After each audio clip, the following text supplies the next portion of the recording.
Wrapped up a great week for me, training towards this July 25th match against Luke Pletcher. That's going to be on Flow Wrestling. I'm getting excited for it, getting my body ready. Coach Goodell, Rutgers team had a great week, man. Had some announcements. I don't know if our viewers realized it last week, but it was getting a little stressful towards the end of our talk. I know Coach Goodell had some important phone calls coming in, and he needed to get off the air. But take us through that time a little bit last week. Put us in your shoes a little bit last Friday around 10:30. I will. First of all, it's great to see you. It was a good week. Good week for you training wise. I know Flo's really hyping that match for July 25th, which is great. We need wrestling. We need more wrestling. I know we watched a little bit of a rooftop match in Chicago, so that was cool. But at the end of that call or our show last week, I was getting FaceTime calls. Donnie said with the Riveras, with Steve, his dad, obviously, and Sebastian. So obviously we were able to talk to him at that point. He was in the portal. And I was finishing up our show, so I couldn't answer it. And they knew we had the show. They know we do this. So it was all good. I said, just give me 10 minutes. And then as soon as I got off and we kind of got some details squared away, and that was really it. I think Seb kind of knew where he wanted to go, where he wanted to finish his career, do his grad school at. So it was an awesome day. It was an awesome Friday. Started with a great show. Coffee with Ant. Yeah. Coffee with Ant. And here we are again this week. Brought to you back by, at it, and Seb's going to come on. Donnie's going to come on. I know the fans have been dying for Pritzlaff, so which kind of makes it hard for you and I, right? We know so much about the guy. What are we really going to ask him? So we need these fans here to drive this show and get some questions in, and we'll go from there. So we're excited to have those guys on. Yeah, I'm excited to have Sebastian on first, bring him on shortly. Sebastian Rivera, two-time Big Ten champ at two different weights, 125, 133, high school state champ. For Christian Brothers Academy, where my brother's coaching now. So I get to see his face all over those walls when I'm in there. I'm excited, man. He's had a great journey already, just through his career, just getting to where he's at. And, people would think it's maybe easy. He's got a dad that's a club coach, but he's had a pretty tough path, man. Just thinking back to his high school days, I know he was very undersized, like 85, 90 pounds as a freshman. Like he wasn't like Mark Gray or Joe Recchio as a kid in winning state every year. He grinded and he jumped levels as he grew and he got older. So I'm excited to hear about that. And similarly with Donnie, man, we know so much about him, just picking his brain already, but I'm excited to hear how's his quarantine been, maybe a little bit more time with his girls, and how's it going as maybe a teacher or principal up in that house. Just a reminder, we're brought to you by Malka Sports and FanCred, and you could join us live, coming face-to-face with Coach and myself by watching on air, by downloading the FanCred app and then pressing the green fan line button. That'll bring you face-to-face live with Coach Goodell and I, and you could ask a question, or you go on the FanCred app or YouTube link and type in your questions there, and the producer will send us the questions through, and we can answer them for you. Yeah, so this is pretty cool, that I'm going to be on the air here. We got, and I hope people through this talk, when Seb comes on, gets an understanding on how hard it is to win the Big Ten championships. So Seb's won it twice with a year to go. You've won it 3 times. Like that is really, really, really difficult to do. And you think who he's had to beat to win those championships, Seth Gross this year and RBY. And then of course, Spencer Lee, who he's had some really good, and think of all the guys you've had to beat to win that tournament. It's just really, really difficult to do. Not, forget it, let alone once, but to do it 3 times, and hopefully he can be a 3-time champ. So it's a pretty cool career. You're right. I remember those days when he's undersized, the backdrop of the recruiting, because people have asked, why didn't you recruit him from the get-go? And there's a story to that. We were training Paetzel. Brandon Paetzel is now at Lehigh, having a really good career for years. He was super tight with Pollard, right? He was super tight with you. He was just one of those guys that grew up in our club. That's part of the reason we got Brandon to commit early to us. The second part was I had a bunch of elite guys, and maybe Steve didn't think those guys were really panning out for whatever reason with Delafav and Winston. Those guys had such great high school careers. Maybe they thought they were going to be 3 or 4-time All-Americans, and it doesn't always work that way in college. So I wasn't killing it with the elite guys, and Seidenberg was another one. So, I think Seb kind of wanted to get outside the state, maybe go away and to do something different. And man, it didn't ever work out for him. And he did some great things at Northwestern. So I'm anxious to hear that. I'm anxious to hear about the Big Ten tournament because you know how hard that is to win. And then just obviously our state fell in love with him at the Big Ten Championships. Kind of made it easy for him probably to come back and really start building that brand. Yeah. Even like at the Rutgers, I wasn't at Rutgers for the Big Ten Championships. Unfortunately, I was at the Pan American Championships. But just like hearing his interview, yelling Jersey, seeing the edits of already the Rutgers singlet on him over at the rack, it's awesome to see. I know when he goes out for the first time at the rack, that place is going to blow up for him. They're going to be excited. And the best thing about him is he fits right in on a Rutgers with the way his attitude and the way he carries himself. It's confident. It's not cocky, but it's a little swagger that belongs in Jersey in my mind. And I think he's going to fit right in. Maybe he butts heads with a couple guys, but that's the way it is. That is Jersey as well. Yeah, I'm sure there'll be some really good battles in our room. And, just like with you, just like with Nick, just like with Sammy and Aguilar, we got to keep giving them partners and giving them good guys, all of our guys, just giving them resources. And so, our guys have worked out with them a little bit this week. So that's been good. And, who's going to be able to challenge them day in and day out, and who's going to be able to challenge Sammy day in and day out. That's something a staff, I'm sure Donnie will touch on that a lot, Yeah. And then being smart, and then being smart with your training and kind of like what you're doing now. You get a lighter guy when you're banged up. There's days you need that, and there's days you really need to go hard. But you're right. He fits in with our guys. It was like you get in there, you go to work, and that's it. A hard day's work, and we're out of here. So yeah, kind of interesting. One of the questions here was, who gives you a great go in the room? And I think that's the one good thing about our situation at Rutgers, especially from really 57, 65 down, right? We got so many guys. Just touch on that a little bit. I think there's plenty of partners to go around. Obviously, we won't get into Nick. It's Nick's decision what he plans on doing. Yeah. But when Nick's in the room, it's a great situation for everybody.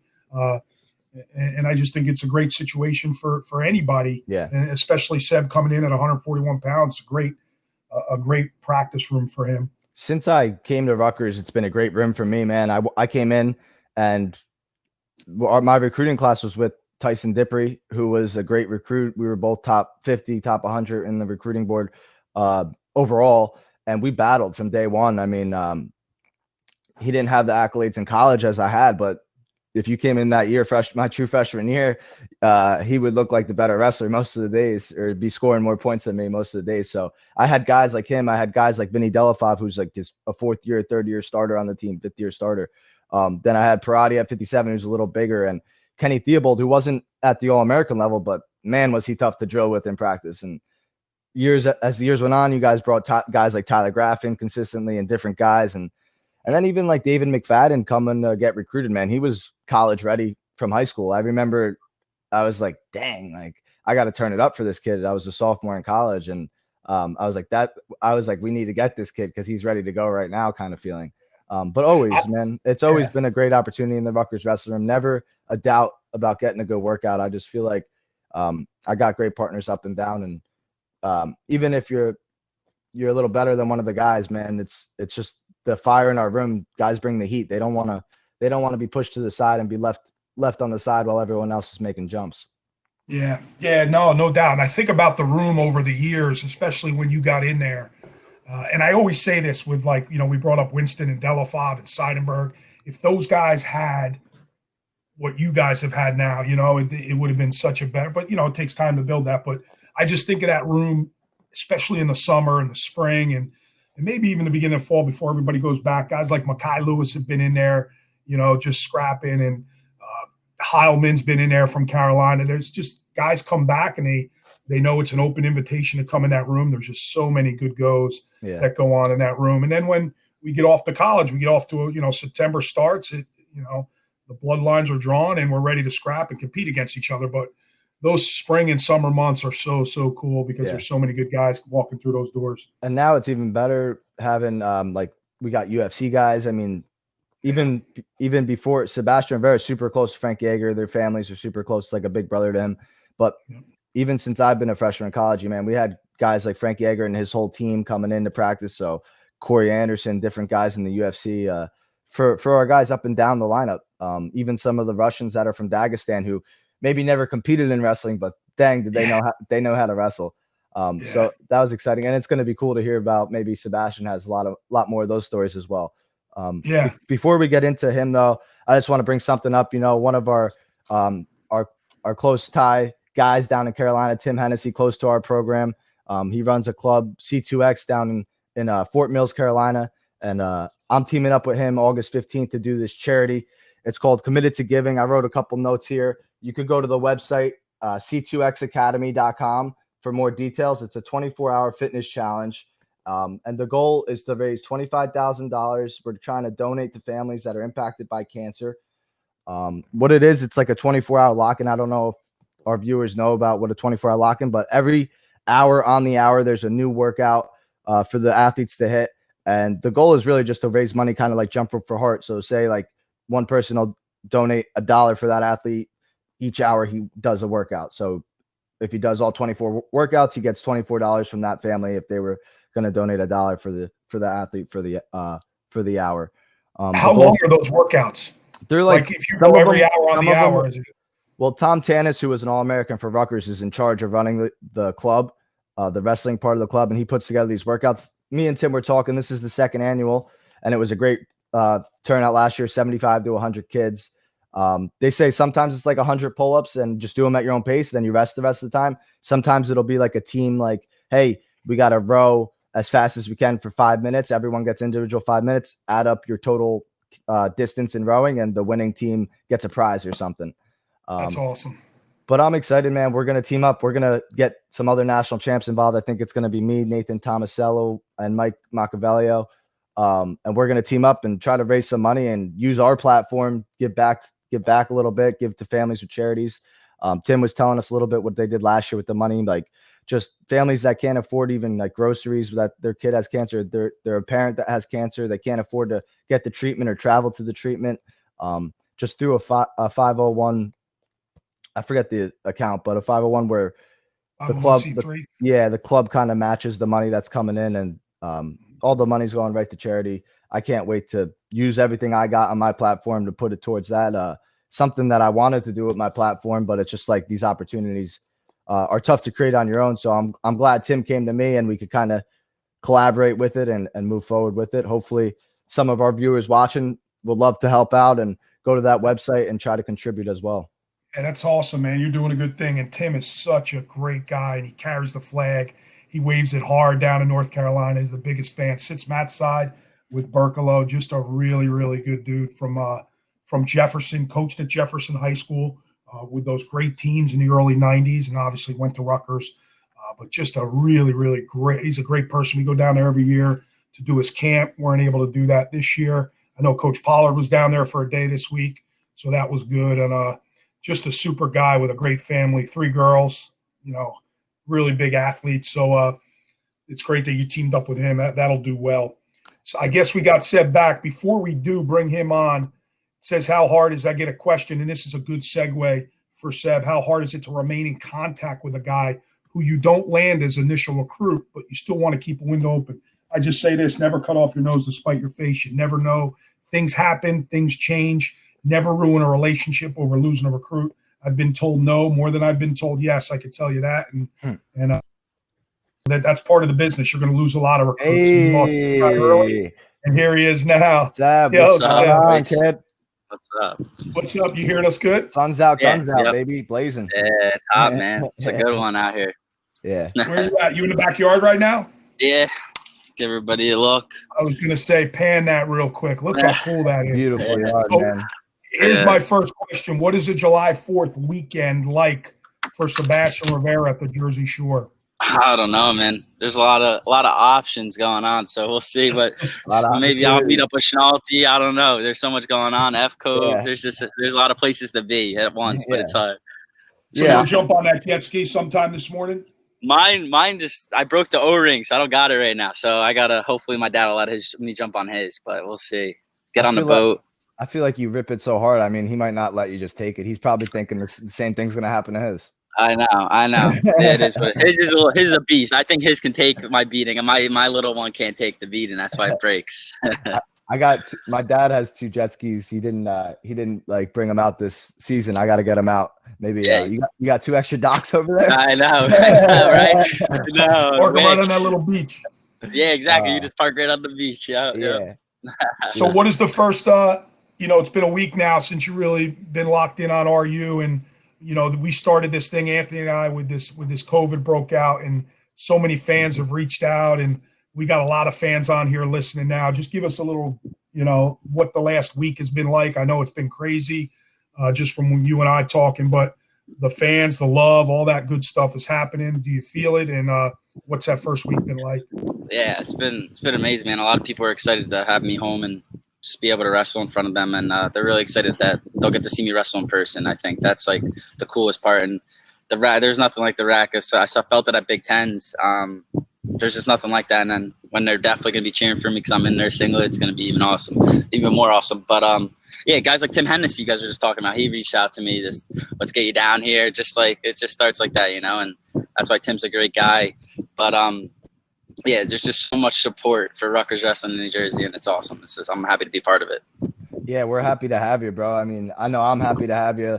I was nervous, like when rumors started coming. I know, like we're boys, we're close, but I just felt like I didn't want to like talk to you, and like I'm not a coach on Rutgers, so I don't want to be the guy telling you what to do. Yeah, when those rumors are coming around. So I just kind of stayed clear of you. And then when the decision came, I was like, I hit you up. It was kind of funny. I got a new phone, and you're like, bro, I've been texting you. You're not answering. Yeah, bro. I was like, happy birthday. Didn't answer me back. I was like, fuck, Shaw's fucking ghosting me. You're like, Shaw, he don't want me to come to Rutgers. Yeah. No, bro, yeah. I'm so happy, man. You're gonna help me so much. We got a drill in already yesterday. And it was great. Just like when I would come up to Northwestern, it was awesome, man. I'm excited to have you. You're gonna raise the level in the room for sure. Just guys all the way up and down the lineup, and it'll be exciting. Hopefully, Nick decides to come back too, and we got 2 hammers back to back in our lineup. We got a question for you already in our comments from Valerie to Sebastian. What weight class do you feel most comfortable at, and who is the next person you would love to win against? Most weight. I mean, if we're gonna go off just not me being an older person now in the game and just not wanting to cut too much weight, kind of like you did your senior year. You probably could have made 41, but like you didn't want to. You wanted to go 49 because that's what you felt more comfortable with, and you felt like you're going to strive there. And I feel like at 41, I could do the same thing. I might have to hit the weight room a little bit more, but yeah, I'm excited not to cut as much weight as I usually do because I cut a lot of weight these last couple of years, and it's just been draining. And next person I want to win against is it's got to be Yanni. I mean, I beat Spencer Lee. I beat Seth Gross at 33. Now I got to beat Yanni at 141, and that's just the way it's going. So if he goes 49, no problem. Then whoever it is, Nick Lee, Ironman, or 49. Yeah, did I say 49? Yeah. Then whoever's the next guy, then that's who I have to beat. I have to beat the number 1 guy, and I've done that for the last 2 seasons, and I'm looking forward to doing it again for the 3rd season. You've done that back since high school days, bro. I mean, it's been a common theme for you. Yeah. Another question following up in our comments from Bob. Did you have the New Jersey shout out planned at the Big Ten tournament? No, that was a spur of the moment. Just I felt the love all weekend, and I just had to let it out. And that was me letting it out, man. Just New Jersey, man. There's just nothing better. So that's what that was. That's good stuff. Let me ask you this: before you came on, Anthony and I were talking about the Big Tens, and for me, everywhere I go, I say it's the toughest. I think it's the toughest tournament. I mean, obviously, there's some internationally. The Euregan's really good right now, but I think the Big Ten tournament is one of the toughest tournaments there is. And for some reason, both of you just gear up for it. It's a huge event for you. Where some guys are looking just to get through, just get the nationals, whatever reason it is. Maybe it's the peak. Maybe it's just getting your mind right for the nationals. But that Big Ten tournament is huge, and you guys have been ultra successful. You've already won 2 Big Ten titles. Anthony's won 3. Those things are hard to come by, man. If you follow this sport, the fans out there, it's one of the hardest things to do. It's not win it once, but to do it multiple times is crazy. What is the madness behind that? Is that just something you're super excited for? Is it just the next tournament, or is it the Big Tens? It's for me, it's the epic of it all. For me, it's just I just know I could smell the end of the season. I'm like, man, it's here. That's what it is. It's that last push before it's the show, So that's the last time you get to show out like one more time that it doesn't matter, And that's what I like. It doesn't matter the result because I'm going to make it to nationals. I know that. But the Big Tens, it's like, whatever. If you win Big Tens, it's cool. But we're showing up for that last day in March, the Saturday in March, you know? So that's the last time you get to show out and just have fun.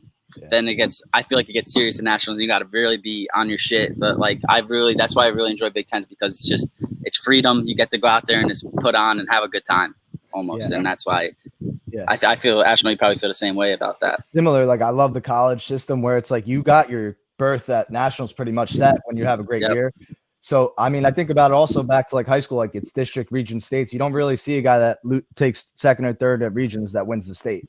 So like, exactly. I'm thinking in my head, like, yeah, like I made it to nationals. I'm safe. I could go be free out here, but I want to put torture on this kid because I might wrestle him in the semifinals at nationals. And I want to make sure he knows he ain't winning that match.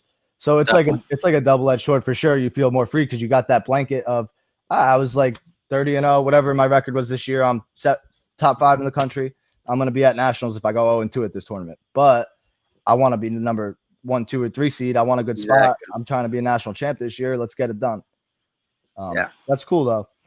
And I think very similarly, I think some of our guys are in the position too many times where they're on the other end. They're like, I need to have a good Big Ten tournament. I need to get to a national tournament. And then it's like, they got the number 1 seed first round. And they're like trying to game plan how to beat the kid they got beat 17-2 against in the year, when it's like, just focus on the task at hand, do your best job. Let's have a good tournament here. Exactly. But I got Seb, go ahead, Ant. Going back a little bit here, Seb, like talking about my brain's going back to districts, regions, and high school time. When you first entered high school, man, I'm just thinking I was talking about a little before, you were a very undersized kid. What did you weigh going into high school? 92 pounds. Yeah, that's tough, man. It's like you could be as good as you want, but it's tough to kind of go compete at a high level at 92 pounds at 103. What was some of that time period like, going from 8th grade, freshman year, sophomore year, when you're undersized, maybe a good enough wrestler to compete, but just it's not working for you? Like, what were some of the things you were doing during that time? Were you just working extra hard? Were you lifting? Yeah, I mean, I feel like we always worked hard, you know. I always worked hard. It was just not even about that. I couldn't. The funniest thing is, like, I remember, like, Colt Classic, my freshman year, I got the starting spot at 92 pounds. I beat, like, some of my friends, Carl Vasti. I beat this other kid that was, like, a huge 106 pounder. I beat them both at 92 pounds. I had the starting spot. And then I wrestled in the Colt Classic. I'm beating Denzel Tovar. I don't know if you guys remember Denzel Tovar. Like, yeah. And I take him down. Then it's just like, he was like, all right, now I got to show. And he just used all his weight, and I couldn't do anything, you know? Like, I might get the first one real quick just because I was fast and slick. And then they kind of used their weight, and it was just game over for me. And it was tough. It was a tough transition because I broke so many bones. I broke a thumb. I broke a foot. Just trying to compete at this weight class. And like, I went 3-8 my freshman year. It's a little discouraging.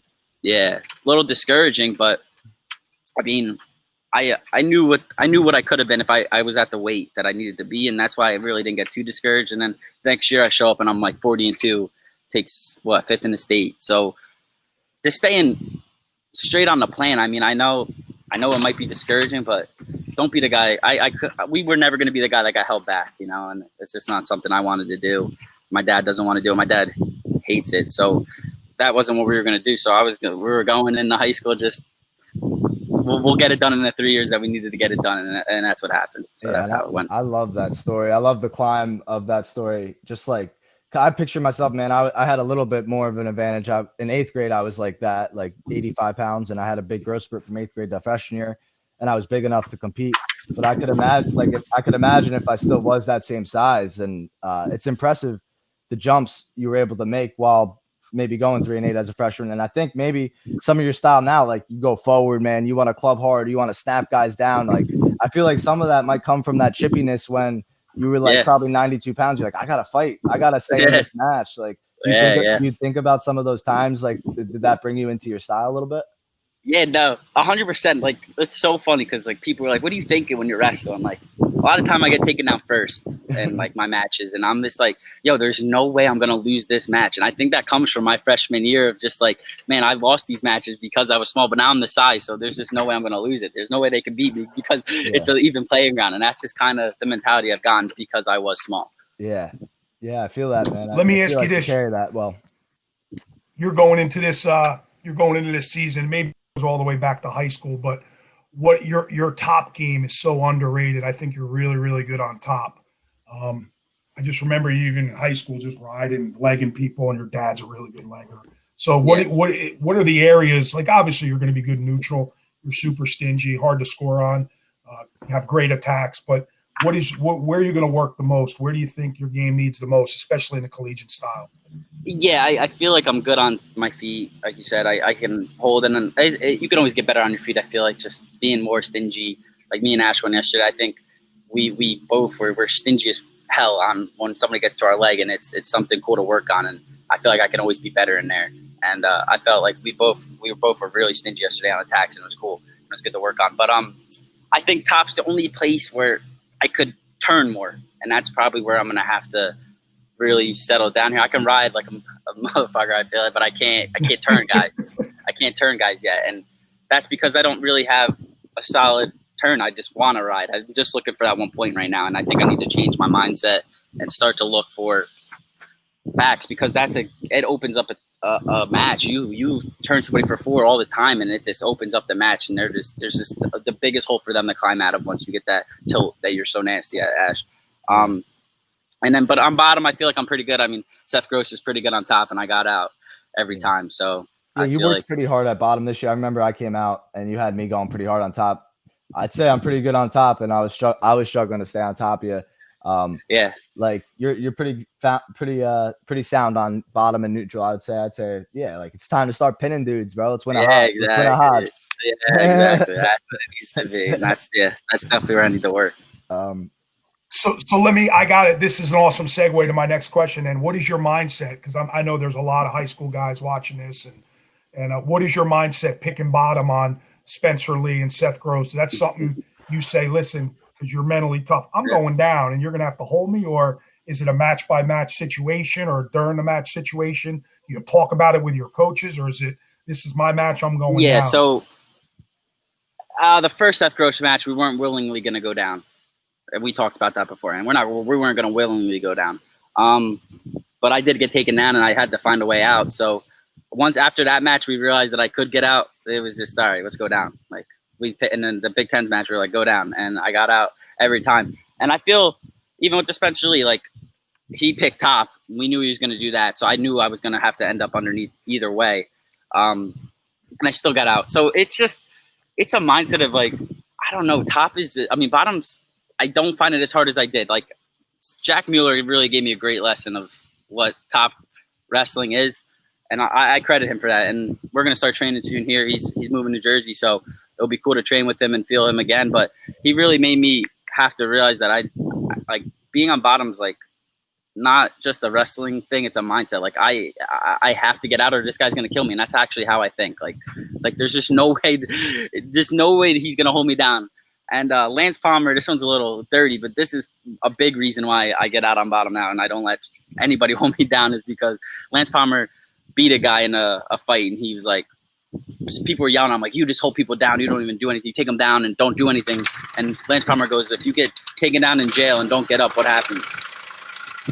And that stuck with me ever since. I'm like, yo, I am not the guy that's getting held down on bottom, because that's what people are thinking. So that was a big, awesome. That was a big thing too. So yeah, that's just my bottom mindset right now.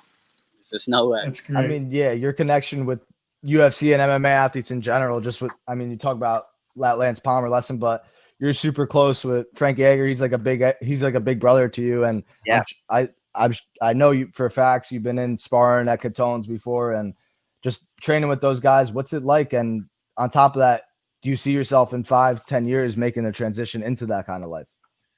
100%. Yeah, it's cool to be around them. Like Cody No Love's in town. He's a good dude. Frankie's a good dude. Timur's a good dude. They're all good dudes. And they have a lot of respect, which is cool for our wrestling game. And they give us a lot of respect. And they love to wrestle because it helps their game so much. Like Cody came to town. I wrestled him. He was like, man, I need to work on my wrestling a little bit. And I'm like, yeah, bro, I'm here all the time. And like, he's like, yeah, man, this will be great, blah, blah, blah. Like they're so willing to get better at wrestling because it's such a game changer in a fight game. You take somebody down, it just changes the pace of a fight so much. So yeah. And then Frankie's like my big brother, and I'll do anything for that guy. And every Thursday we go, try to go, but he's leaving soon Sunday. So yeah, anything I could do for these guys, these fighters right now as a wrestler, I try to do. And it's a really cool relationship we have going for sure. Do you think it gives you an advantage going into that game? Like you kind of got a head start, even though you haven't specifically trained maybe for some of the aspects that will go into it? Yeah, for sure. Like jiu-jitsu, like I can just because of wrestling, I can hold position well, and I don't know what I'm doing for the most part. Like I can just hold position well and make these guys work and put them in danger sometimes just because of wrestling. And that's just such a big advantage that I have no clue what I'm doing, but I can hold my own and almost put them in danger just because of the sport of wrestling. So yeah, it definitely gives you a huge advantage to be a wrestler. Yeah, I mean, wrestling's, in my opinion, one of the best martial arts there is. Yeah, you get put in a fight with a boxer on the street as a wrestler. I think you got the advantage, man. Get under double leg, put him on his head. Step, growing up, you grow up, you're small, and every day you're around Delafov and Edgar, of course, and he's making these championship runs. You take that for granted all? Do you realize what's going on when you're that young, or this is like these guys are like my big brother. It doesn't matter. My dad's going to put me in front of them, and that's it. But it's such a good situation. I definitely took it for granted, I would say. As I get older, I realize what's in front of me and like the world-class athletes that are in front of me. And I also realized if my dad put me in front of these and I didn't buy in, it wouldn't have mattered, So you also have to buy into what's in front of you. I mean, a lot of places in New Jersey right now have some of the greatest coaches that you could have, but these kids don't buy in and it doesn't matter. So I really appreciate my dad putting me in front of Delafov and Edgar and just himself, but you got to buy in. And that's just something I've been preaching to a lot of kids. Like, it doesn't matter who's in front of you.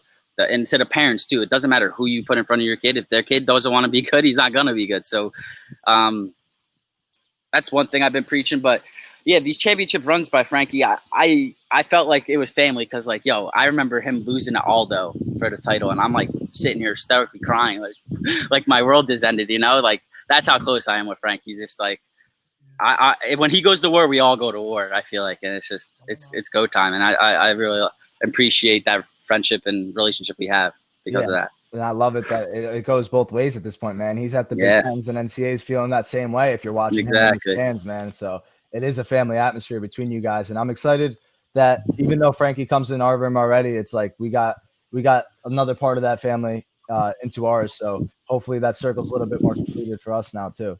Definitely. He's saying he wants to make some more trips. Good. Yeah, that family runs deep, right? Delafov shows up at the rack wearing Northwestern gear for the Big Ten Finals. I know. Well, it's blood first. Yeah. I love it, though. I love it. Yeah. No, it's awesome. We were just playing Warzone, me and Deli, like 10 minutes before I just hopped on this. Like, he'll text me at like 7 o'clock, want to play? I'm like, all right. It's just like that.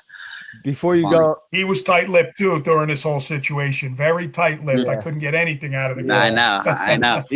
I heard that one time he was wearing a Northwestern shirt. You're like, oh no! Like during this whole thing, you're like, oh. He was telling me, it was funny. Seb, I got a couple questions in the comments that I skipped over before we let you go here. What is your status with the Puerto Rico team, and what weight will you wrestle for the Puerto Rican team? Yeah, I mean, I'm the 57 kilo.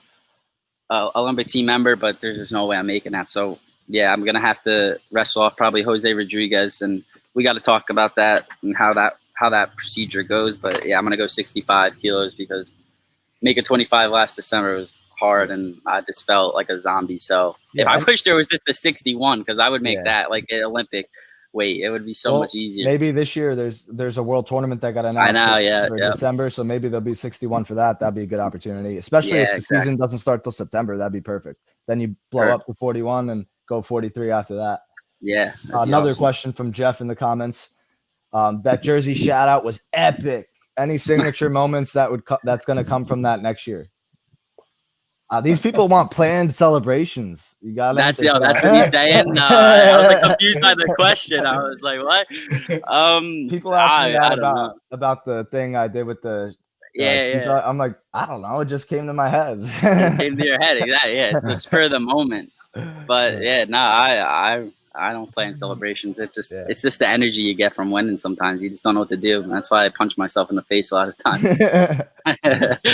There's the signature. Well, listen, man, we're going to win a lot together. I'm excited for it. I know Ant's excited for it. We're all getting better right now, so it's It's going to be an awesome time. It's going to be an awesome time in Jersey. That roof's going to get lifted off that place like it's happened before. So show me that tattoo real quick. Give the fans a look at us, the sea bass.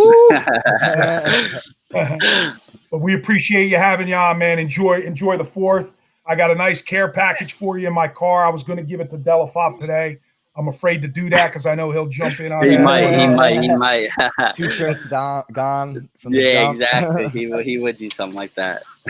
And I took care of moms too. I don't want to upset Yeah, moms. that's so good. she's That's taking good that care you of did most- that. Good that you did that. Even your sister too. So Awesome. enjoy the 4th. Stay safe. You too, guys. Right? Be solid, and I'll send you a schedule for next week. Awesome. See you bro. guys. Thanks for having me on. Of course. You could tell that dude's going to be a fan favorite, right? Yeah, he's got no a great filter. I love personality it. too, man. He's going to be Yeah. good for the rack, good for our fans. He's going to be good for the guys on our team. I think he's going to bring them more confidence the way he is, and because he's no BS, man. He's kind of how Donnie is, the way Donnie lives, but Sebastian's a lot more. He's going to say it a lot more, like he's a lot more personal about it, you know. Like he kind of walks the walk, and then he talks the talk as well, you know. So I love that. Not like I said before he came on, it's not cocky, it's confident, man. He's confident. He puts the work in, and trust me, I was with him yesterday. He puts the work in. He had me. I was going to say, man, when we talk about it all the time. Like, how do you get in great shape? How do you prepare? It's all about preparation. Like, if you know you haven't done the right things, you're going to struggle in a big match. You're going to struggle, and there's going to come a point, and Donnie will talk about this all the time, right? The 7 minutes, there's going to come a point where you either question yourself and say, I've done everything right. Let's go through this wall, or man, maybe I cut some corners. And he just prepares, and you prepare, and Nikki prepare. All these, the great guys, they all prepare so darn hard. It makes it easier, you know, makes it easier to know. And if you lose, you could look at yourself in the mirror. Hey, who's better today? Who's better today? And, but it's not from a lack of preparation. And that's what I look forward to the most, is someone who trains at that level. As well, man. Like I walked in that room yesterday, and he was ready to go within 5 minutes. He's like pushing me to warm up faster, and he wants to wrestle. And we had Rob Kennard come in, meet us too. And Rob, it was supposed to start at 2, but we started rolling probably at 1:50, and Rob comes in at 2, like right on time, and we're already sweating, rolling, man. He wanted to get after it. And it's just awesome to see, man. He's got that, like, let's go to work attitude. And that's how I am as well. Let's get in and let's get out, but let's get our work in, do what we got to do, stay healthy, and go enjoy our lives as well outside of this. But right now we got another great guest coming on, back to back here, man. Just 2 hammers for the show today. I really don't know if there's going to be a better show than this one. We got Donnie Pritzlaff backstage, associate head coach for us at Rutgers. Let's bring him through. What's going on, Donnie? What's up, guys? In the war Can you hear me? I see that mobbing. Yeah. Yeah. Oh, Yeah. war for you. Donnie be mobbing. How's it going over there, man? How you doing? How's everything going? We're all good. We're all good. You know, we're just living. Got a pool now. Got a pool in the backyard. You came back. You got a pool in the backyard? Really? Yeah. A permanent one? Nah, it's an inflatable. Nice. It gets the job done now. Yeah, That's it's awesome. good. It's a 10-foot circle and has its own filter and everything. I'm sure the girls are in it all day. Yeah. That's good. Yeah, that's good. How's the family doing, man? How did the school year end up as being the principal at home? I'm not the principal. I'm the math teacher. Oh. Robin's the principal, superintendent, and guidance counselor, and the whole. English teacher. English. I just teach. All I do is teach math. She does everything else. I heard math has changed for kids. It has. It has. Quite Yeah, a bit. it has a lot. Yeah. I went back to the old way though, so hopefully it translates over. But I just do it how I remember to do it. They're gonna go back next year. Their teacher's gonna be yelling at them. They're gonna have a lot of problems next year. That's funny. Yeah.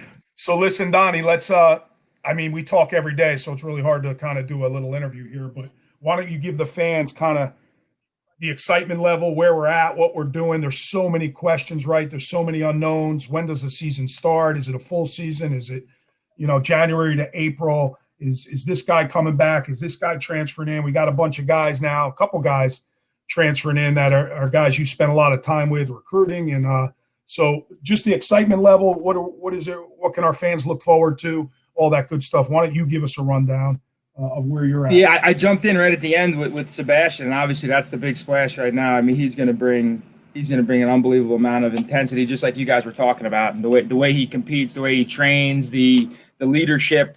You know, it was so cool on Wednesday being in there and working with the whole group is just at a different level now when he steps in the room. You know, he's like Anthony, he's like Nick. You know, it's you see the guy's like a pro, and that makes you want to be at that elite level. So I think that's really exciting. I think the fans they got a really good taste for him at the Big Tens, and you know, just seeing the way he competes and how he gets after it, and he's always in it, even when he looked like, you know, he was in trouble in some of those matches. He found a way to get the job done, which is, you know, exactly what we're looking for. And I think a lot of the young guys in our lineup, you mentioned Kennard, and, you know, Vulak's been doing a really good job, and some of those guys that were in redshirt last year that a lot of people don't know about.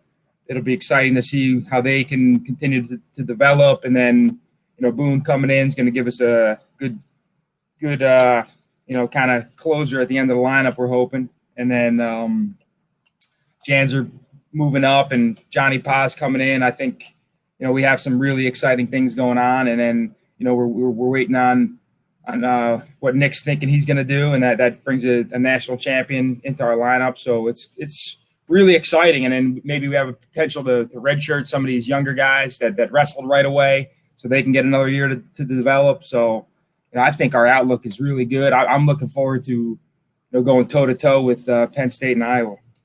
Yeah, I do as well. I mean, it's awesome to see. We were talking about it last week a little bit, just the depth that we're getting in each weight class. You know, I loved it when I came in and I had that competition, and it pushed me every day, and I wanted to come in, and I had my eye on somebody that I maybe got beat by earlier in the week. I wanted to get it back. And now you're seeing that at 65, 84, 97, heavyweight with Colucci, and coming back even with Boone. And I love that. Love seeing the round team rounding out. Taking you back to maybe when you first came to Rutgers. We have a question in the comments here. What was it like coming back to Rutgers after spending time in Wisconsin and Michigan? Did joining the Big Ten make it an easier, more attractive move for you?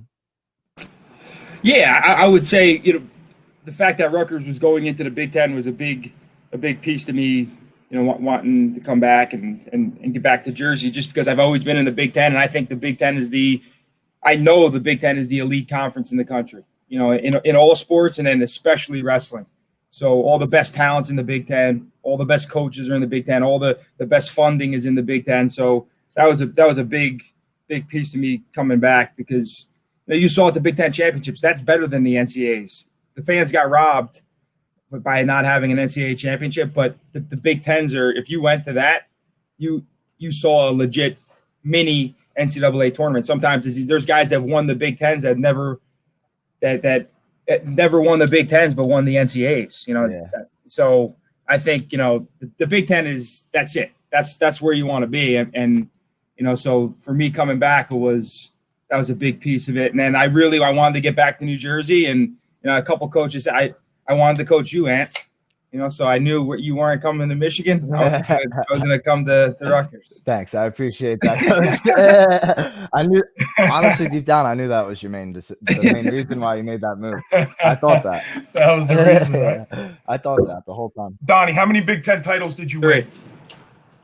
So you won 3, Ant won 3, Sebastian won 2. We've got a lot of Big Ten champs on. Before you were on, we talked about it with Seb, and even Ant, before he even got on, Ant and I talked about how hard that tournament is to win. And I think it's the best tournament in the world. I really, really do. There's just so many good guys in one bracket. And it starts 9 a.m. on a Saturday morning where you're wrestling the top 10 guy in the country based on what happened during the season, right? So you could be number 3 in the country and be the 5 seed at the Big Ten tournament. It's crazy. Yeah.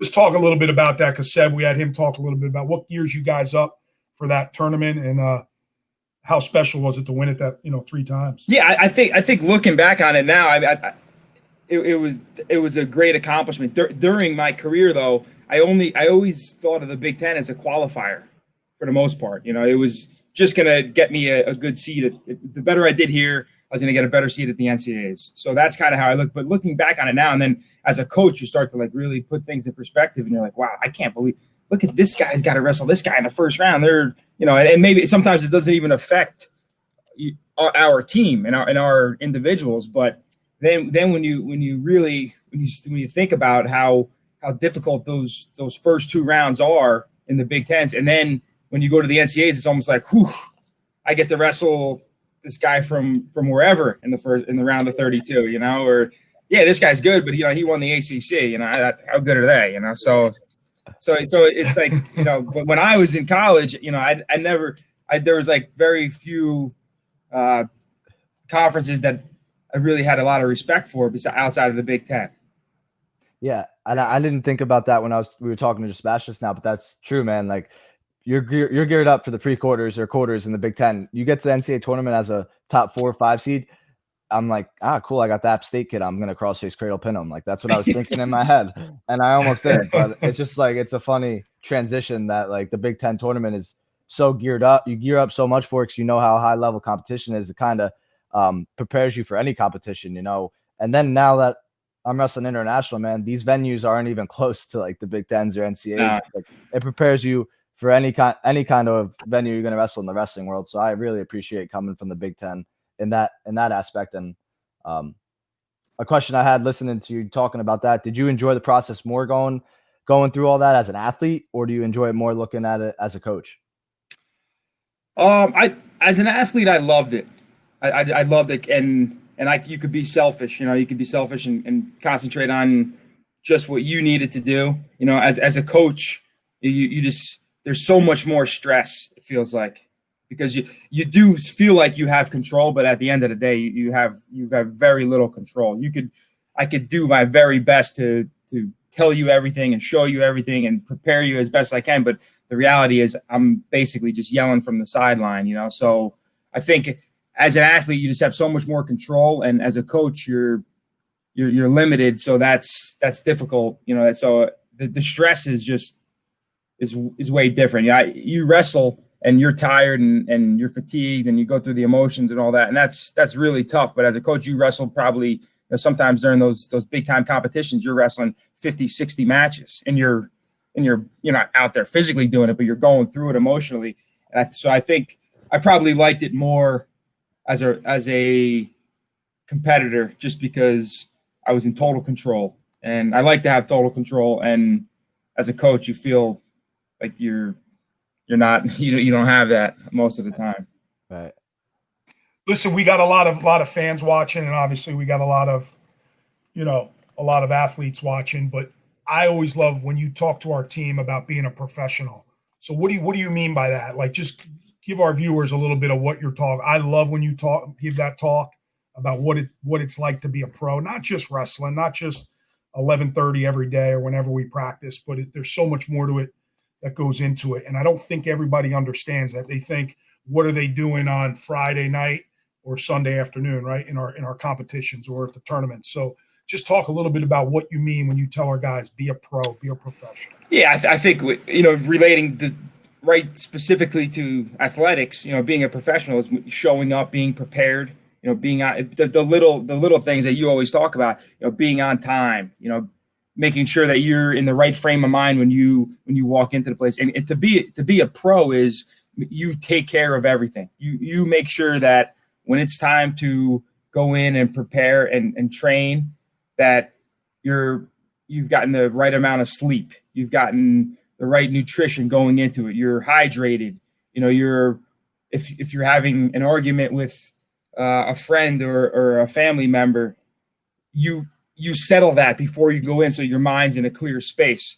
You know, and I think sometimes, you know, guys just walk in there like zombies and they're not prepared. You know, and to me, that's not being a professional. And I think that goes for everything. That's, you know, being a professional for me right now is when I get home, I have to be engaged. I'm listening. I'm spending good quality time with my family. And I think that, so it's all around your whole lifestyle. I think that it's about being in the moment, you know, all the time. And I think too many times you go through the motions, and that is not being a professional. So that's what it means to me. You know, if you're in class, you're engaged in class. If you're talking to one of your professors, or you're talking to, you know, one of our nutritionists, or DeMarco, the strength coach, or one of the coaches, you're locked in. You're focused on what's going on, and you're trying to absorb everything, all the information that they're giving you. So to me, you know, being a professional, you can never master it, because you're always going to be distracted, and there's always going to be things going on that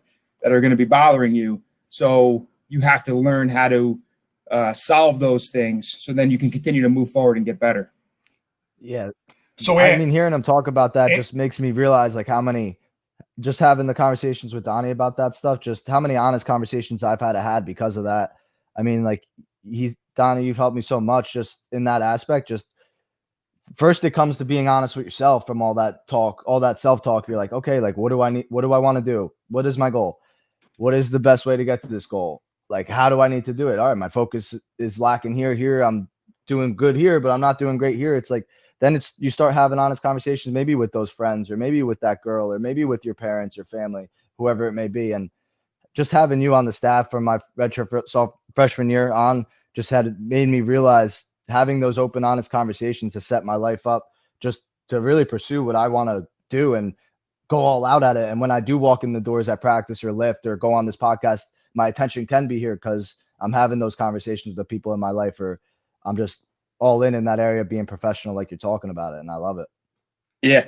I think it's probably one of the most important things that's helped me too, because then you could be fully in it. Whatever you're in, we're on this podcast right now. If you're fully in it, it's because you've taken care of the little steps that led up to this point. You know, and it's preparation. It's life preparation. It's not just I'm gonna dial in at 9:30 or whatever. You know, you guys. I'm sure you guys. You know, this has been a very popular show. You guys spend time preparing for this throughout the week, and I know you do, because Scott tells me that you guys are calling each other and brainstorming. So it's whatever you're doing, and to me, whatever you do, you better be the best at it, right? So I'm not big on mediocrity. So if you're going to do something, be the absolute best at it, or be your absolute best at it. And so you have to prepare. You have to be a pro in everything you do. Yeah, I love it. And that's why we love having you, bro. That's why we love having you around. You're always dropping that knowledge for us. So, Ant, why don't you tell the day Donnie was in the room? You remember the day he said, if you get hurt, that's your fault. Remember that day? Yeah, I remember that day. I was like, this guy's a savage, man. I think it came after like a duel where guys were just like, you know, if you go to a Big Ten match, you'll see 10 out of the 20 guys on the starting rosters tape knee, hip to knee, shoulder, whatever it may be, braces. Donnie comes into practice after, I don't know what loss it was, or even if we won the match, it was just like the match speech. And he's like, if you get hurt, that's your own fault. You're putting yourself at danger. And honestly, I think most of the good guys looked at each other. He's like, I agree, man. Like I remember like things I've gotten hurt in. It's like punching an underhook too hard with my hips out of position, or things like taking a bad shot and your shoulders are out of position.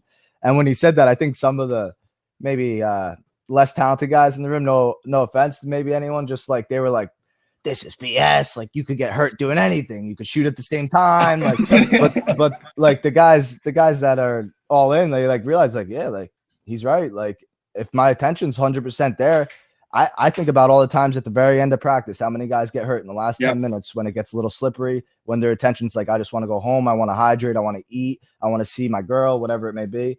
That's when the injuries happen. And he was 100% accurate in my mind when he said that. I didn't even flinch. I didn't think anything of it. The only time I really thought of it when I went home and my friends are like BSing about it. And that's the funny part, man. The best part about Rutgers is it's so open, honest communication. We've had talks about that in the room. We come in, you're like, guys, stop going home and complaining to each other about what we're talking about. Like if we say something, you do it. If we don't say anything, like you speak up if you have something you want to say. Like it's simple, you know, we're the coaches, you're the athletes, and we've had those talks as well. And that's what I love about Rutgers, man. It's like a Jersey thing. I feel like it's honesty. It's like holding each other accountable. And I think Donnie does bring a lot of that honesty into it, but it's as well as Coach Goodell, Coach Leonardis, Graf last year, or Coach Pollard, or Kiss this year, whoever it may be on that fourth staff role. Yeah, I think that's a huge point, and that's advancing the culture, because you guys we're getting you guys thinking. We're getting you guys thinking about things, and then certain guys are going to try to drag it down and say, no, that's not right. I don't like the way and then other guys are going to say, no, they're being honest with you guys. Would you rather them just sugarcoat it, or they're going to be honest with you, and they're going to tell you, listen, if you're getting injured, you weren't locked in. You're not focused on the moment. This isn't football where you can get sideswiped from behind by another lineman or something and take your knee out. You're one-on-one with the guys right in front of you. So you have control of everything if you're willing and disciplined to be in that moment. And that's a big if, because like you said, Ant, guys at the end of practice, they're exhausted, they're tired, they're looking to I'm just going to finish up. I'm just going to instead of, no, I'm fighting to the bitter end here, and then I'm going to get the most out of every second of this workout. And I think that becomes ingrained in them little by little by these little talks and by you guys going back to your apartments and having these little powwows. And I think that's pretty cool that guys are, standing up and saying, no, this is right. This is what they want us to do. This is what we need to be doing. And I think you hear it, in the press conferences after matches and in the beginning of the year when they do that big media day, guys start sounding like the coaching staff. We're doing a good job because they're buying into what we're saying. 100%. I think back to I talked to Goodell about it on the show, just the World Team Trials where I got injured. It was an incident, like maybe I couldn't avoid it. I got leg laced and I fought really hard, but the process leading from nationals to that tournament, just although I was focused and I was training, it wasn't 100%. And I could look back and be honest about that. And I don't know if it's 100% the reason why I got injured and got an injury, but I'm honest that I didn't have 100% focus. I was distracted by all these things that were happening from nationals to that time. And looking back at it, I wish I could have just put it aside and wait, but that's life, man. I definitely learned from it. And I can't wait to win in a world or Olympic or my next title and maybe celebrate it a little bit differently and do things a little bit differently for it. Yeah. I think, and we were trying to prove a point that day, because like you're saying, some of the guys were feeling sorry for themselves. So, I truly believe anytime I've gotten injured, it's my own fault. So what I believe, I'm going to tell you guys that you should be believing for yourself. And I think you're being honest to really grow and get better in anything. You have to be honest with yourself and what else can I do to rise above my circumstances? What else can I do? How else can I challenge myself? And, I think that's important for you for the rest of your career, how you're going to move forward. Yep. And that's just not with athletes. Like I get challenged by Donnie every single day. I get challenged by John and Pollard, but it's every single day I get challenged. And, we sit on this show, everybody probably thinks it's kumbaya. No, there's a lot of differences, but we come to a common ground. What's best for you guys are athletes, and we move on. And a lot of this talk is there's times I'm afraid to maybe wrestle hard because it's slippery, or I don't want to squat because our guys are hurting their backs. And, a lot of it is maybe my anxiety, but I just think, like you said, Ant, open, honest dialogue, not only with you guys, but with our staff. And we have these meetings all the time. And I think that's what has kind of kept us all together. And it's a cohesive unit because there is disagreement. We don't always agree on everything. We don't always agree on what recruit to go after. We don't always agree on our schedule and how we should, where we're traveling to, or should we do this? Should we do that? So there's a lot of differences, but I think the best part about us is, and maybe it's because it's Rutgers. We come together at this common ground. We're all kind of stubborn, but it works out. So just so you know, the coaches are getting held accountable too. So that's a good That's thing. Good. We appreciate you. That's good. Talking about recruiting, we got a couple questions in these comments. I've been ducking them a little because we had such good talk going. But from Devin, Donnie, you were a stud who left New Jersey to go win the Big Ten. Now you try to recruit guys to stay in New Jersey to win Big Tens. Does your experience give you any insight or advantage into what kids you're recruiting are thinking about? Yeah, I think sometimes I feel like a hypocrite, because we're going into these high-level kids' houses and we're saying, stay here, stay in Jersey, or come to New Jersey. And where so many guys in my era have left, basically until Scott Winston and that group came to Rutgers, guys were not, until Scott Goodale got here, guys were not even really entertaining it, unfortunately. You know, they had some guys here and there that would go, but so, you know, I think being in the Big Ten and having a well-rounded, you know, background in the Big Ten, I think that helps me with recruiting. But I also think that the Rutgers brand, it has become so strong, and especially the wrestling brand, that Sebastian Rivera, there's no doubt in my mind he wanted to come back.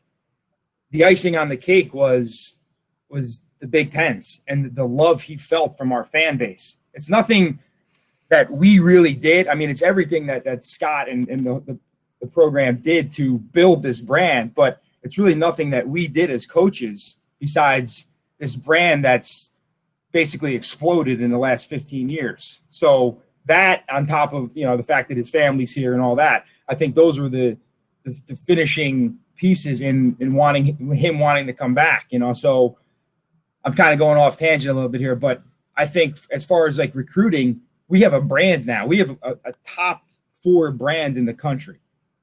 And it's, you know, you look at some of these other programs that have a great history, that's great. But we right now, we're the most up and coming relevant program, I believe, in Division I wrestling. We're creating history as we go here. Yeah.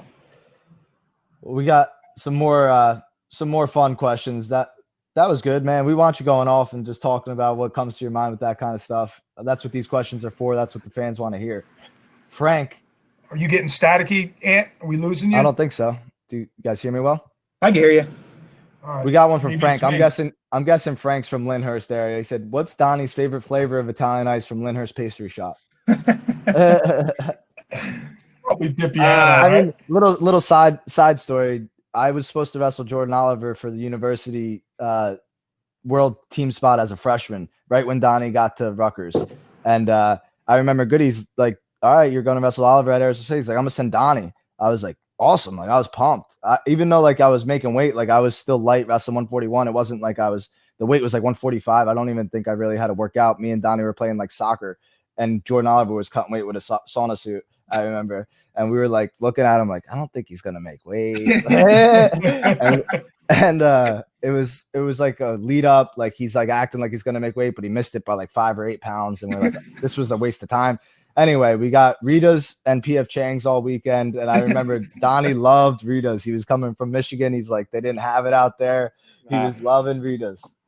I'm still a big Rita's fan, but the Lyndhurst Pastry Shop has the best Italian ice in the world. And I usually go a combo of vanilla, but they call it Yum Yum in Lyndhurst, and then chocolate. So that's my favorite flavor. That was an awesome trip though, and I know obviously you didn't get to compete like you know we thought you were gonna, but I mean I think we were there like 4 or 5 days or something. It was like 110 degrees. Yeah. At one point, I think didn't we take like a train to the airport to rent a car because it was so we were just walking around like it was like we'd walk like 3 blocks and be like sweating like we were in the sauna. Just we were staying in those dorms. Yeah. I mean, they were very nice dorms, but I'm sure you haven't stayed in a dorm in a couple of years from that. Yeah, only during. He doesn't stay in the dorm. He doesn't stay in the dorm for camps. I can tell you that. I can show you that. I do a couple nights. They were a lot nicer than the quads. Yeah. Hey, those things get hot. I stayed in the dorms with you a couple times. You did not. No. Everybody on it. Everywhere I go, Donnie is the toughest guy in the world. He's so tough, and that's true. But you're not the toughest guy. You can't handle those dorms. They're hot and they're sticky. But I slept in the College Ave office a couple of nights because it's too hot in there. Well, that's cool in the office. Got an AC. Yeah. What is your plans? What's your plans for the weekend, July 4th? We're gonna go. We're gonna go up to Lyndhurst. We're gonna go up to Lyndhurst and stay with my my sister, and my other sister lives in Nutley. She's gonna come over, and my mom and dad we'll all get together and just hang out. This is the first year in a long time that we haven't been in Wisconsin because typically the camps are ending, and then we're rolling up the mats. We're putting them in the truck, and then I'm going to the airport and meeting my wife and kids and her whole family out in Wisconsin on the lake. But it's just with the virus and everything, and her grandmother, Robin's grandmother's 99, so we just kind of had to be careful with all that and staying away. So it's a little disappointing because we've always had great family memories up there. But it'll be great to be in Jersey and see my side, and we'll have a good time. How about you guys? What are you doing? My roommate Mikey Simmons has some friends over from Harrisburg where he grew up. They just came down, so we got a pool back here in my backyard. We rent, but it's an in-ground pool. It's beautiful. Mile and a half from the beach in Spring Lake. So we'll probably be on the beach because that's really the only outdoor activities. You go hiking, biking, beach right now in Jersey. Sit by the pool, hang out. I'm just relaxing. I'm recovering. I had a good workout with Sebastian yesterday, and I wrestled with little Vince Antonello on Tuesday. So feeling good, man. I'm just preparing, getting my body right for this match and putting in some tactics that I feel like will work against my opponent. Yeah, I'm looking forward next week getting together with you. Oh yeah, I'm pumped. I feel like it's been a while. Looking forward to it. Sebastian had good words to say about wrestling. He's like, Donnie, you're just so solid. He's like, anywhere you touch. I was like, I know. I've been through all that. Heavy hands. I'm like, I know. Good single leg. I know. It was. I tell you, Wednesday was like so fun because it's been so long, and seeing all the guys and getting everybody together, and I was just like, thank God we're actually getting somewhat back to like a little bit of normalcy, Yeah. We have another question. I wasn't going to get to it, but since we're talking about practice, from Bill, when you set practice, I guess this is for both you guys, Donnie and Goody. When you set practice, do you guys tell the athletes how it's going to go? How long just to run through it? Do you make them guess? Go ahead. I mean, I think some days we like to lay it out for you guys, and tell you like, hey, we're getting ready for a match on so-and-so day, so we're going to do this today. But some other days, it's kind of like keep you guys guessing, keep your body shocked, and make sure that you're not pacing yourselves, because I think it's easy as a human being, you're always trying to like gauge like how, and we don't want that, so we want all out effort the whole time. So I think it probably depends on what phase we're in as far as like how we're getting them ready for whatever competition's coming up. So sometimes we really want the guys to be shocked and just think they're done and they have a little bit more, or other times we want them, hey, you're going to know what this is because we're starting to try to peak and taper down, so I don't know, Scott, I agree with you. There's some days we're going to do technique and we let them know, listen, we're going to go light today. It's more of a mental day right here. So lock in, we're going to do a bunch of technique, but he's right. There were years I would post the practice plan before we got in. Guys would be looking at it, and I realized real quick that's probably not the smartest thing to do because guys would save themselves. And I remember you, Ant, you would puke during your drill. You would puke. You'd get so exhausted during your drill, you never saved yourself. So guys would always try to save themselves there. So that was kind of stupid to be posting it. But yeah, for the most part, if a kid asks, this is what we're doing. We don't really get in tremendous detail about it, but I think we do a good job of changing things up, keep you guys guessing, and just like Donnie said earlier, man, be in the moment where your feet are at and whatever we're doing. That's one thing I think we do well at Rutgers, man. We never really, really have a bad day. And if we do, it doesn't run into the next day, from a practice standpoint. Yeah, I agree. And thinking about being back on the team, I remember there's days I saw the practice plan and there's days I didn't. And as I got older, I think I kicked myself in the butt when I would see the practice plan. Because it's like, not that you plan on holding back, but when you know what's coming on, there's mental distraction. Even if it doesn't pull you back, it's trying to. So maybe your reaction's a second later. You're just thinking about what's coming up in the next drill after the minute's up. Or I just feel like as I got older, I was like, I don't want to see the practice plan. I'm just going to go hard and get better today. Like whatever you guys give me, I trust. When I was younger, it was more like nervous about college. Like, what's this Friday stadium going to look like? Yeah. And then when you become a junior, senior, like, I'm going to run through the wall. Whatever you tell me to do, I want to be a national champ. Well, wish I had that mindset maybe more as a freshman. I could have got it done earlier, but it takes time for everyone. Everyone's a little different. And I think it tells a lot about the athletes you have when maybe some of them are asking, what's practice going to be like? How long is go going to be like? How many more goes are there going to be? How many sprints are there going to be? Compared to the guys just like, blow the whistle, let's go. Yeah. I think the earlier you can figure that out in your career, the better off you are, because I think of like the best guys I coached, like you might not have had your best goes late in the workout because you sold out. Like Scott's saying, you were totally sold out the 45 minutes in, to the point where it was like you could barely stand up anymore, you know. And then so you maybe you didn't have your best goals, but that just taught you to push back your wall further and further and further, and just go and be totally locked into whatever we were doing.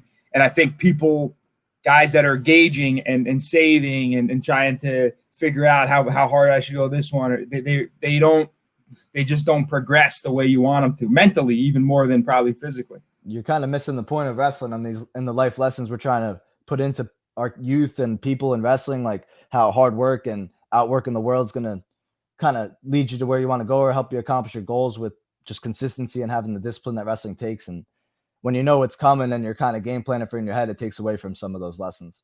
Yeah, absolutely. Well, listen, dude, this was awesome. I'm so glad you came on. I finally got you to come on. You finally asked me. Yeah, I've asked you every single week. You were in every class. single week. No. I apologize. I wanted to come on right away, but I was busy on Friday mornings, and then you're a student. You're a student again. Yeah, I'm done though. I'm done with my summer class, and so I appreciate you guys being patient with me coming on and still wanting me to come on, because I could tell, Sky, you were mad. Well, it's like coming to my house. I can't get you and Robin to come down to the shore. You won't come to my house. Well, that's not true. I've only been invited twice. So he invites you at like 12. He's like, come at 2. Exactly. He's like, it's an invitation. It's an invitation. Bring the wife. What's the big deal? Pack everybody up and get down here. You got 2 hours. What are you doing, Goody, for the 4th? What am I doing? I'm going to give you one. Well, first of all, the 4th's my anniversary. You knew that, right? Wow. Yeah. But for the weekend, I'll give you one guess. What do you think I'm going to do? Golfing. Got a bunch of golf games. I'm going to go play some golf. I got to get with these donors, man. They want action. It's great. Donors want action. See if they want. I need some gas money. You know that now, Donnie. We're in a dog fight right now. You're in a furlough right now. You're missing 4 paydays. Oh, yeah. I wasn't going to talk about that on air, but it's public information, you know. Have you been golfing at all? I golfed once this whole quarantine. Yeah. I've been just battling with some things. I got some opportunities. Just want to be right for that match July 25th. Yeah, I'm looking forward to that, man. Yeah, me too, man. It's exciting to be able to wrestle during all this and just have something to look forward to like that, you know. I'm excited. I was really looking forward to. I thought I was going to be able to wrestle Oliver again, and that would have been awesome. Yeah. Any match right now, and I kind of keeps you sharp. I appreciate the opportunity to even make weight and wrestle, because I have that aspiration to be an Olympic champ at 65 kilograms. So I'm excited to go make that weight and compete and feel good. I know I'll feel good. I'm already weighing out 151 yesterday, 152. So I'm there. Yeah, that's awesome. I'm just pumped to kind of continue to build on what I've been building my whole life. Are there going to be fans at that? No, I was talking to Mike Mal about it. Texas actually had some regulations just get picked back up from the government. So I think it's going to be very secluded, and they're going to be on top of it. We'll just be like in a hotel room, going from the hotel room to the event, and just one coach with us. I know my friends were trying to come out. They were like thinking like they'd be able to go party in Austin and then watch it in a bar or something. And I was like, yeah, I'm all about it. Go ahead. I'll meet you guys afterwards. And then I was asking the Texas guys, like, nah, it's kind of shut down out here. Yeah. So I'll have them come out. So that's going to be all cool. Right, man. Well, listen, we're going to let you go. We got Vulok. Vulok's going to come down. We're going to get a little workout in. Nice. I'm excited about that. Yeah. But enjoy the 4th. Enjoy the family. Appreciate you coming on. I'm sure there's a really, really good chance we'll talk here a little bit at some point over the weekend. We'll probably talk a little bit. Yeah, and I'm looking forward to getting with you next week, Ant. Me too. Yeah. I really. We'll send out the schedule. Yeah, you guys have a great weekend. Tell everyone at home we said hello. That's a sweet backdrop you got for the 4th of July with the Rutgers and the American flag. Yeah. You got to take a picture of that one afterwards. Yeah. Yeah. Oh yeah. All right, brother. You're the man. All right, guys. Thank you. Yep. See you. That was good, Ant. Yeah, man. He's a beast, and we didn't even really talk about him as a competitor that much, but he was a beast as a competitor. I know. You saw my Instagram story with a picture of him in his singlet, man. It's just scary looking at him a little bit. How about when he says if he wasn't bleeding and he wasn't cut, then he wasn't wrestling hard enough. I love it. So, and you just look into his eyes, like you just see like the battle wounds, and I know the history right in his just in his face. You know, you just see the intensity. But I love it. We had that was good, man. There's so many questions. I knew there'd be all these questions with these guys. Yeah. One of them, I'm just going to go back real quick because I know we'll start to wind it down here. But like, who corners the guys? Do we make that decision? I mean, you get a feel for who you're practicing with. I never had a problem not being in a corner. So if Donnie's working like Donnie cornered you every year, obviously, and you know he has his guys that he corners, and some guys feel more comfortable with other guys than not. But we've never really. It was never a big deal for our staff, which is kind of cool. It takes the pressure off. But if a kid came to me and said, I really want this person, then we did it. But yeah, I mean, you know who's working with who, and if they're spending a lot of time with you individually, you corner those guys. And like, for example, me, I was always in Pagano's corner this year, right? Just because I drilled with him all the time and worked with him all the time. And not that Donnie or John or somebody else didn't. It's just I was just spending a lot of time with him, so I just naturally sat in his corner for those tournaments. And some guys are verbal about who they want, and some guys, like, honestly, most of the time I'm in a zone, bro. I could care less. I'm just like, you could tell me what to do, but I mean, I pretty much got the game plan in my head. I'm in the zone when I'm out there. Other guys need comfort, and they want someone that they feel more comfortable with. And I mean, there's times I want you in the corner because I know I'm gonna get an extra 10 seconds on the edge riding when you're yelling, he's coming, it's coming, it's coming. The match. And it's weird. I didn't corner you really until your senior year, right? Joe always cornered you and Donnie. So your senior year, I did. And I was like, yeah, I want to be in that corner. I want to.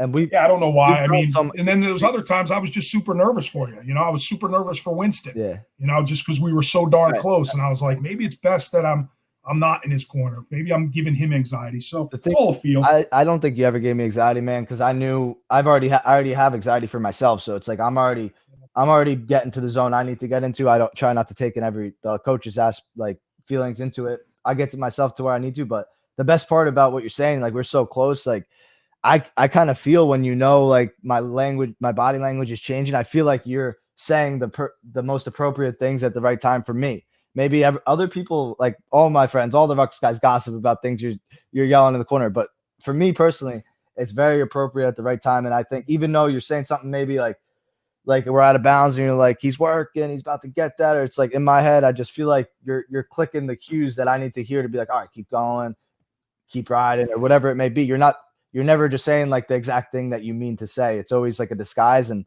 I've been around you so much that I feel like you'll say something and I just know the exact meaning you're kind of saying, even though if it's not. You're saying, work, you're going to get this turn on the edge. You're going to get this turn. I know it just means keep your foot on the edge and stay in bounds and burn 20 seconds. You're not going to get a turn. One more mat return, get a mat return, hold them on the edge, get another 10 seconds. I feel it. Like it's the cues that I feel like you build with the relationship and coach. I mean, not just the 6 years I've been there, through my brother, just coming to SKWC, through coming to matches as a kid and hearing all the things you've been saying. And I think that's a big advantage being at Rutgers, having guys, 7,000 people, maybe 2,000 high school athletes in the gym sometimes, just hearing, listening, watching the athletes warm up, seeing how they react to the coaching staff that's pretty much been the same for years now. It goes a long way, and they feel comfortable right when they walk in the doors from it. No doubt, man. No doubt. Well, listen, this was awesome. Hey, hold up Hennessy's challenge again. Do you have that? Yeah, read it for me a little bit. Yeah. C2 Academy 24-hour fitness challenge. C2X gives back donations, families impacted by cancer. The goal is 25 grand. That is going to be just a 24-hour lock-in fitness challenge on the hour. Every hour they'll have things to do. This is something Anthony's got behind with Tim Hennessy, one of our major donors. Tomasello is involved. Machiavello's involved. So it's good, man. It's good you're doing this, and let's try to kill it. The event starts Friday at noon, so do the podcast, maybe get Machiavelli on or Tomasello on with me there with you. Get the podcast at 9 a.m., kind of jumpstart their event, and hopefully raise more than $25,000, and hopefully get some of the Rutgers donors involved. Maybe if they're I lost them.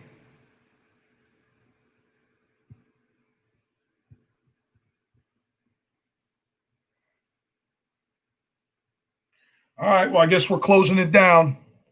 I appreciate everybody joining. We lost Anthony. No big deal. It's an hour and 20 minutes anyway. It's probably long-winded. You're back. Yeah. Would you hit something? I don't know what happened. My Chrome just shut down, and I opened it back up, and it was back. All right. Well, I'm shutting it down anyway. Cool. It's been an hour and 20. It's been a great show. It's been awesome to have those guys on. I'm super excited. Yep. Can't wait to work out Monday. Yeah. So I guess that's what we have to look forward to all year long. Hopefully we're wrestling sooner rather than later. I got this shirt on for my mom. I got a nice shirt. I picked it up recently. I think she'd like it a lot. I wanted to show her. Hopefully she's watching. Bend down. Get down. There you go. Mama said funk you up. That's good. Little wrestling shirt for my mom, you know. She was in my corner growing up a lot, so a little shout out to her. Sometimes she would be taking me to tournaments, just her and me. So cool, man. All right, brother. Stay safe. Enjoy the 4th. Maybe I'll see you around over the weekend. Sound good? See you then. Hopefully we see each other soon. You promised to come by here, man. We're waiting for you. I know. Maybe tomorrow. Me and Mikey want that game in bags, man. I'll be over this weekend for sure. All right. Tomorrow will be a good day. All right. I'll see you.